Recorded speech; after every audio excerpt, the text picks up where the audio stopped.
Penularan virus corona di Indonesia masih menunjukkan tren peningkatan.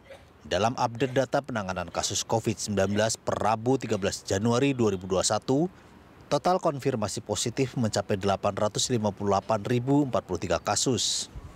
Dari total positif virus corona di Indonesia, terjadi penambahan angka konfirmasi positif sebanyak 11.278 pasien. Hal itu jadi yang terbanyak sejak COVID-19 merebak di Indonesia pada Maret 2020.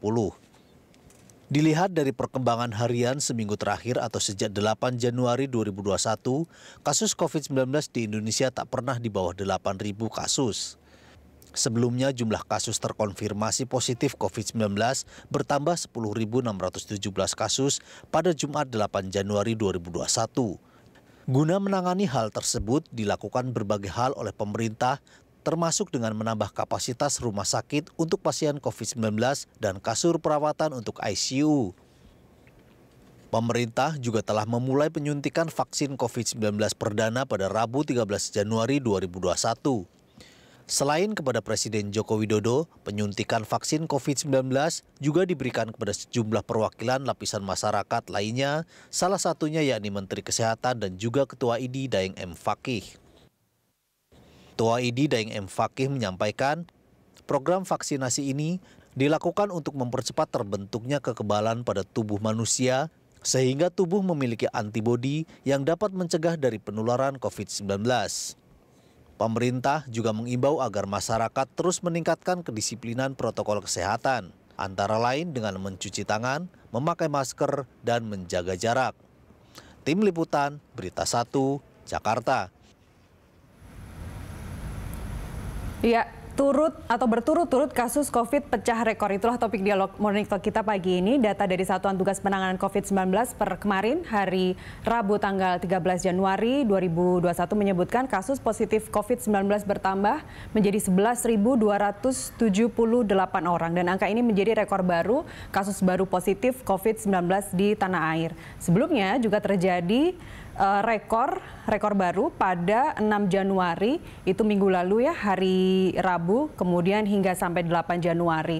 Lantas apa yang menyebabkan makin meningkatnya kasus positif di tanah air dan bagaimana ketersediaan tenaga medis serta ruang perawatan bagi pasien COVID-19? Langsung saja kita bahas bersama dokter spesialis paru yang juga tergabung dalam tim pakar Satgas Penanganan COVID-19, Dr. Erlina Burhan. Selamat pagi, Dr. Erlina. Dokter Erlina, selamat pagi. Selamat pagi. Baik, kabar sehat ya? Alhamdulillah. Alhamdulillah. Sehat. Langsung saja dok, jadi dulu ketika kita ada penambahan 2.000, langsung heboh. 4.000, 8.000 biasa-biasa saja. Nyatanya sekarang juga tambah 11.000, rasanya juga biasa-biasa saja. Masih banyak orang yang mengabaikan protokol kesehatan. Di jalan-jalan kita masih banyak melihat orang berkerumun begitu. Apa tanggapan Anda dengan naiknya kasus yang memang angka 11.000 ini sudah diprediksi bahwa 2 minggu pada bulan Januari ini kita akan mendapat limpahan atau lonjakan kasus sebegini tingginya. Tanggapan Anda, dok? Iya, kalau orang lain biasa saja, maka kami petugas kesehatan ini sangat-sangat prihatin dan deg-degan. Karena kami melihat sendiri kondisi di rumah sakit seperti apa. Sekarang rumah sakit semua penuh, susah mencari tempat rawat, dan ini sungguh mengkhawatirkan karena akan bisa meningkatkan angka kematian juga. Jadi ini adalah situasi yang menurut saya harus segera dibenahi dengan cara drastis, karena ini menunjukkan bahwa pencegahan di hulu itu tidak berhasil. Iya. Cara drastis maksudnya, dok? Ya, jadi begini, pencegahan itu kan selama ini kita masih sifatnya konvensional, yaitu melaksanakan protokol kesehatan. Tapi ternyata ini kurang cukup berhasil. Buktinya kasus terus bertambah. Makanya pemberian vaksinasi yang saat ini akan dilakukan secara masif itu kami sangat mendukung, karena ini akan menurunkan angka kesakitan, mudah-mudahan. Dan satu hal lagi, jangan-jangan kenapa kasus terus bertambah, kita tahu bahwa sekarang terjadi mutasi-mutasi yang menimbulkan varian baru, yang salah satu implikasi klinisnya adalah bahwa varian ini sangat mudah menginfeksi, sangat mudah menyebar. Nah, saya khawatir jangan-jangan varian ini mungkin varian yang bermutasi ini juga sudah ada di kita. Buktinya ini kasus tidak terkendali. Tapi terkait inkubasi, kalaupun virus baru tadi sudah bermutasi dan ada di Indonesia, masa inkubasinya juga sama dengan SARS-CoV-2 yang memang sekarang sedang melanda? Ya, sama saja, tapi memang bedanya adalah mutasi yang terjadi ini memungkinkan si virus untuk menular lebih mudah. Tapi memang dipastikan di Indonesia belum ada temuan virus baru itu, dokter? Yang mutasi yang seperti ditemukan di Inggris belum ada laporannya, tetapi mutasi yang lama yang yaitu yang mutasi terjadi di D614G itu sudah pernah dilaporkan oleh Eijkman maupun dari teman-teman dari UGM. Dan ada juga di sejumlah daerah ya. Sekarang kalau kita melihat, tadi Anda menyebutkan memang kondisi rumah sakit, ketersediaan ICU juga sudah sudah kritis begitu. Sudah 80% di Rumah Sakit Persahabatan sendiri? Oh, lebih, kalau Persahabatan di atas 90% selalu. Jadi kalau ada yang ingin masuk ICU itu lebih banyak kita tolaknya, atau biasanya agak kejam bicaranya sedikit, ya nunggu deh kalau mungkin ada yang meninggal. Kalaupun ada yang meninggal, meskipun itu kalau mereka bukan pasien COVID sekalipun yang memang harus mendapat perawatan di ICU. Oh, rumah sakit kami sekarang hanya menerima COVID. Hanya untuk rumah sakit rujukan ya. Baik. Pemerintah kan mencoba untuk sekarang mengupayakan untuk menambah kapasitas rumah sakit untuk pasien COVID-19 dan juga kasur perawatan untuk ICU. Tapi apakah ini kemudian juga dikeluhkan oleh rumah sakit di daerah? Apakah ini juga ditambah dengan tenaga medisnya, dengan tenaga kesehatannya yang memang sudah mumpuni untuk merawat atau mengobati pasien COVID-19? Nah, itu adalah suatu dilema. Di satu sisi kita diminta untuk menambah tempat tidur, menambah fasilitas, tapi SDM-nya juga terbatas. Oleh sebab itu, kalau memang pemerintah ingin kami menambah fasilitas, menambah tempat tidur, maka pastikan juga tenaga atau human resources-nya dipasok. Dan kita tahu untuk ICU itu nggak bisa instan, mesti orang yang terlatih. Jadi apa upaya yang paling yang sejauh ini yang Anda lihat, Dok? Karena kalau mereka dokter yang baru lulus pun begitu ya sudah diterjunkan untuk merawat pasien COVID ini. Selama ini seperti apa pantauan Anda? Ya, dokter yang baru lulus pun sebetulnya mereka cukup mampu untuk merawat pasien COVID, tapi bukan di ICU. Bisa di ruang isolasi biasa, terutama untuk pasien-pasien yang tidak perlu penanganan yang complicated. Tapi contohnya pasien-pasien yang derajat ringan atau sedang, tapi untuk yang berat semestinya belum bisa. Kendala apa yang paling berat, yang paling besar dihadapi oleh tenaga medis saat ini?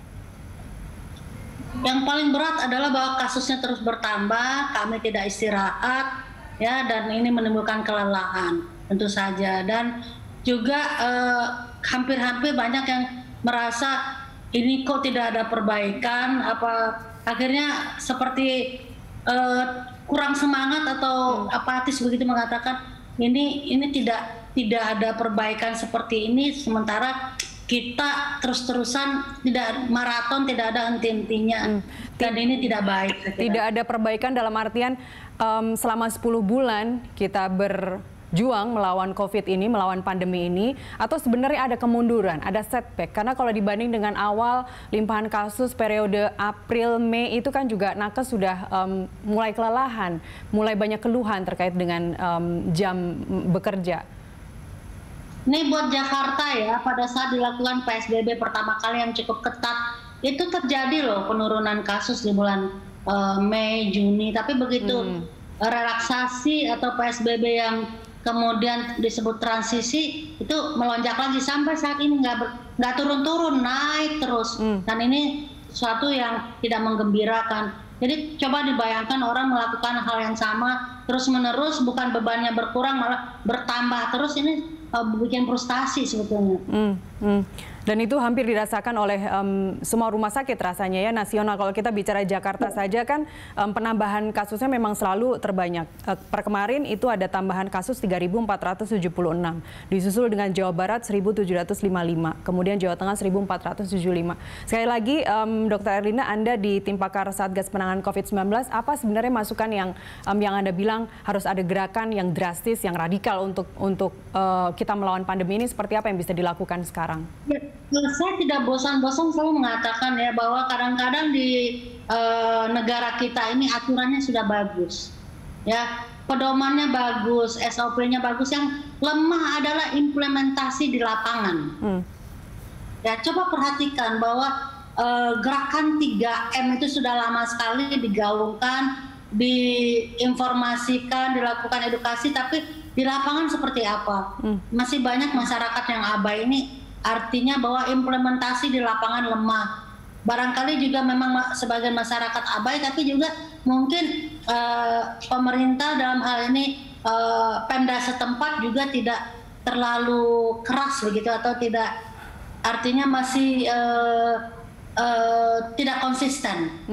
Dan cenderung permisif begitu ya. Harusnya PSBB ketat dari awal, tapi kemudian dibuka juga tempat-tempat liburan, dan akhirnya kita tahu sendiri bahwa sekarang adalah limpahan kasus di periode Januari pertengahan ini setelah libur Nataru kemarin. Dr. Erlina, jadi apa skenario yang harus dilakukan pemerintah untuk menampung lonjakan pasien COVID baru di saat banyak rumah sakit dan juga ruang-ruang perawatan, kemudian juga kamar ICU-nya penuh semua? Ada sebagian daerah sekarang justru membuka tenda-tenda.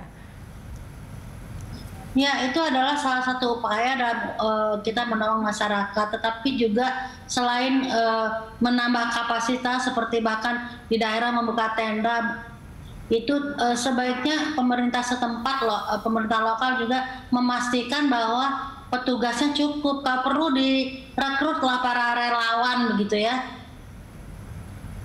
relawan dari masyarakat. Jadi ini kan memang saatnya kita mulai menunjukkan kesetiakawanan, gotong royong, saling mensupport, karena ini sudah bukan masalah kami saja, ini masalah negara, ini masalah negeri, masalah bangsa kita ini. Karena yang menjadi korban adalah juga rakyat dan bangsa Indonesia. Ya, Anda menangkap ini ada sebuah ironi juga, Dr. Erlina, di saat kemarin sejarah Indonesia mencatat kita mulai perdana melakukan vaksinasi pertama kali, dan pertama kali yang dilakukan vaksin gratis untuk masyarakat nantinya secara menyeluruh nasional adalah orang nomor 1 di Indonesia, Presiden Joko Widodo sendiri. Anda melihat ini karena sudah ada vaksin, kemudian sudah mulai vaksinasi, Anda melihat ini membuat masyarakat semakin ngentengin virus COVID, udah ada vaksin ini, tinggal nunggu giliran. Anda melihat ada fenomena itu di masyarakat saat ini? Boleh begitu, karena vaksin ini bukanlah segala-galanya. Vaksin tidak akan menyelesaikan masalah pandemi ini. Mungkin mengatasi ya, karena vaksin ini hanya salah satu upaya pencegahan. Harusnya vaksinasi ini juga tetap diikuti oleh protokol kesehatan. Kenapa saya katakan demikian? Karena hingga saat ini kita belum pasti punya data berapa lama vaksin ini melakukan proteksi. Karena pengamatannya masih terus dilakukan. Ya.